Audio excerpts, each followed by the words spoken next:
যারা আনন্দে মেতেছেন তৃণমূল কংগ্রেসের পার্টি অফিস ভাঙা হচ্ছে বলে, আর যারা বলছেন অবৈধ, 15 তারিখ হিয়ারিংয়ের জন্য ডাকা হয়েছিল, সেখানেও আমাদের প্রতিনিধিরা গেছিল এবং কিসের বেসিসে কমপ্লেনটা ফাইল হয়েছে, কমপ্লেনের একটা কপি চাওয়া হয়েছিল, সেই কমপ্লেনের কপি জেলা প্রশাসন দিতে পারেনি।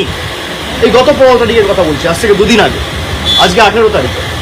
2 দিনের মধ্যে একদম 1 তলা 2 তলা বুলডোজার দিয়ে প্রায় ভেঙে গুড়িয়ে দেওয়া হয়েছে।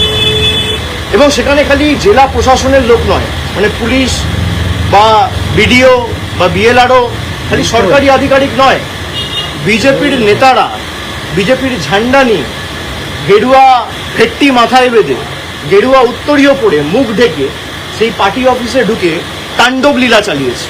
এই সব ভিডিও আমাদের কাছে রয়েছে। ভিডিওয় যাদের দেখা গেছে তারা কেউ কিন্তু বাঁচবেন না, আইনের হাত অনেক দূর।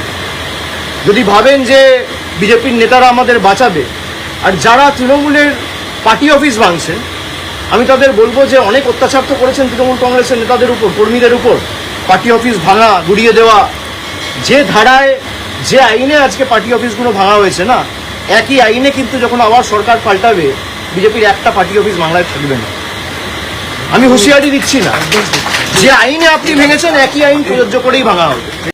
আমি তো সেটাই বলছি যে যাদের সমস্যা রয়েছে তারা যদি বলে যে দলের এই পারফরমেন্সের জন্য বা পরাজয়ের জন্য অভিষেক বন্দ্যোপাধ্যায় দায়ী হয়, তাহলে 24-এ যে তৃণমূল কংগ্রেস 29টা আসন পেয়েছে তার কৃতিত্বও আমার।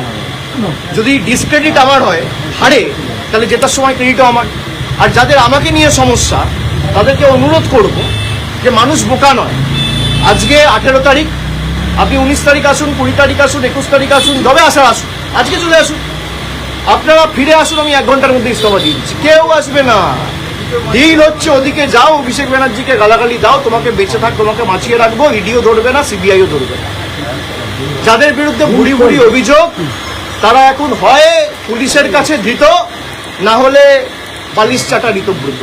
এই দুটো ছাড়া আর উপায় নেই। Voice campaign, last question. ঠিক আছে।